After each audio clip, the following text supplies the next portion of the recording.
Hello everyone. So I talked about this many times, and it's important to keep talking about it. It's important to keep talking about it, and talking about it, because it's very important for society, and for everybody, every citizen of this country. It's very important that the government functions and the government's able to do its job. Now, unfortunately, as we know, the whole Irish state, and I mean from the council levels up to the departments in government, to the government itself, the TDs, senators, etc.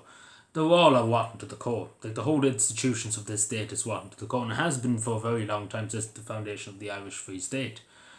And there's no will to change that. That's what I'm trying to say. You see it in the local councils. I see it in my local council here. There's no will to change that. We have people that are too aligned to the government and too aligned to the government narrative, and pretty much in the pockets of the government in a way too, because they're too afraid to lose their job, question and stuff, etc. That has to change.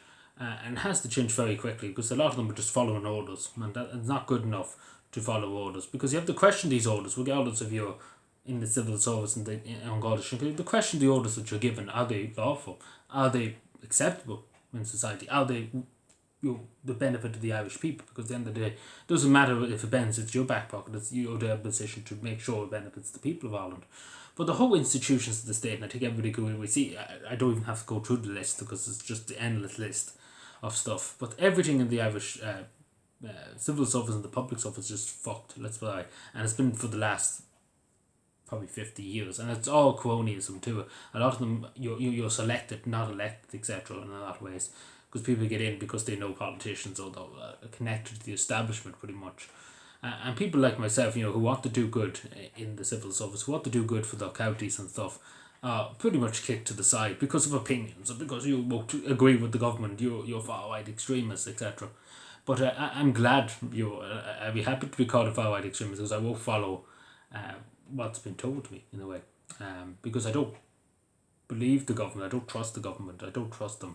And I've seen the institutions of the state, and the institutions of the state are rotten to the core, and they all need to be taken piece by piece apart and destroyed in the best possible way, because there's no fixing it, there's no reform in it, unfortunately. That's the sad thing. I always used to say, oh, we can reform the system, we can get the system from the top up. No, the only way to do it is total destruction of the system, because the whole system of the counts us up to the government department all need to be taken apart piece by piece, and rebuild piece by piece, and getting rid of the people that are no addition to anybody, who are just yes men. And again, it's you don't want to have yes men. You want people around you that will question, especially if you're in government departments or county councils and stuff. You want people to be able to question stuff, because that's the whole idea of society. That's the whole idea, because people can have different views and stuff, of course.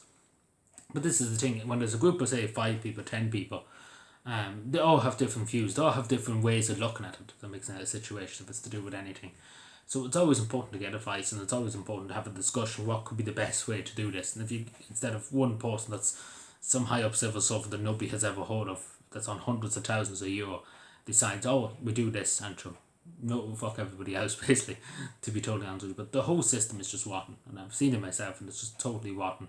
And the people of Cavan deserve better too, just to say in my circumstance, the people of Cavan deserve better. We have civil servants, high up civil servants that are no addition to anybody. To be generally totally honest with you, they're no addition to anybody. They're far from any addition. They should never have been in the job in the first place. And I don't blame the councillors, because again, these people, unelected high up civil servants, etc. in this case, and in other cases around the country, they have too much power. The councillors, even the elected officials, are elected by the people, haven't got the authority to tell them, no, you're doing wrong, or you're not supposed to be doing this or that. It's pretty much unchecked power. And the same with the departments of government, unchecked power, NGOs, etc. Total power, pretty much total power, unbelievable. It's unbelievable when you look behind the curtain, because I've seen behind the curtain. I don't think many people have seen behind the curtain, but I've seen behind the curtain many times. And it's not pleasant. The whole system is just totally rotten, and it's a disgrace that it's got to this point. But again, the only reason why it's got to this point, and it's still in this point, because the civil servants and the public servants are too afraid to speak out. They're afraid of losing their job. They're afraid of losing their money, the big cushy job.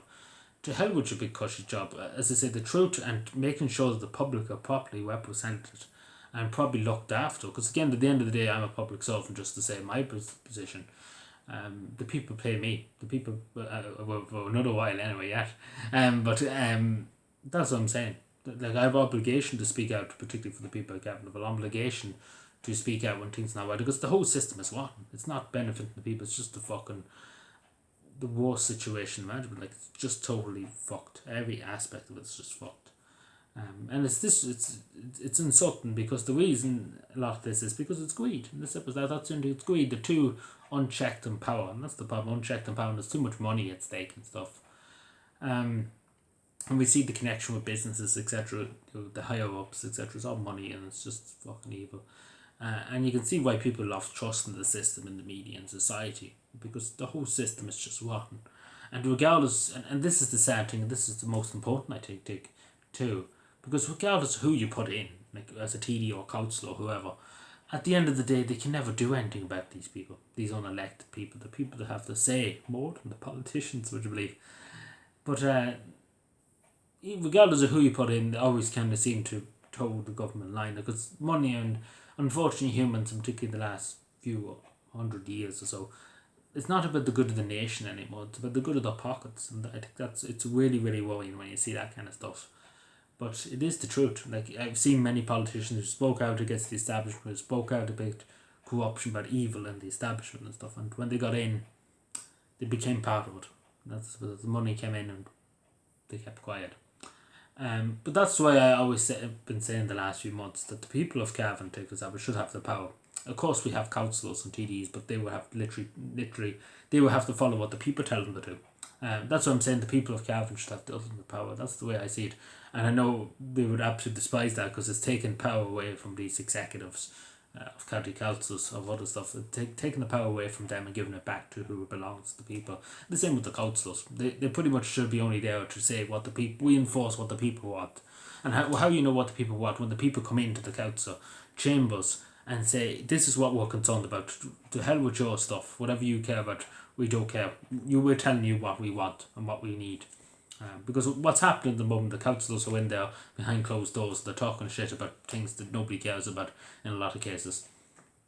And the people know, the people of Cavan, for example, know what's concerning them, what's annoying them at the end of the day, and what struggles they have at the end of the week. Because these politicians don't, unfortunately, and these civil servants don't. They couldn't tell an egg from a ham.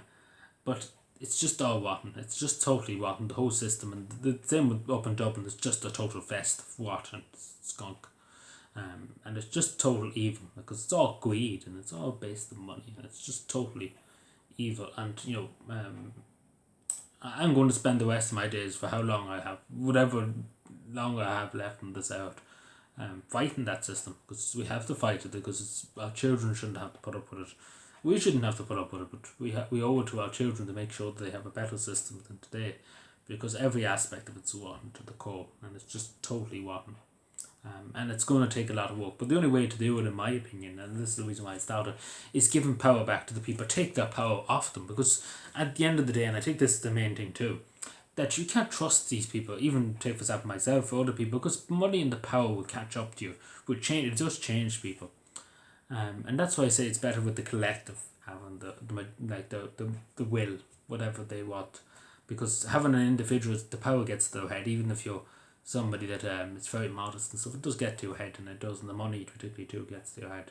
So that's what I'm saying, that you can't trust people, unfortunately, nowadays to be in these positions, unless the people tell them what to do and when to do it and how to do it, instead of the NGOs, instead of the World Economic Forum, etc. But anyway, let me know what you think. Subscribe more and bye.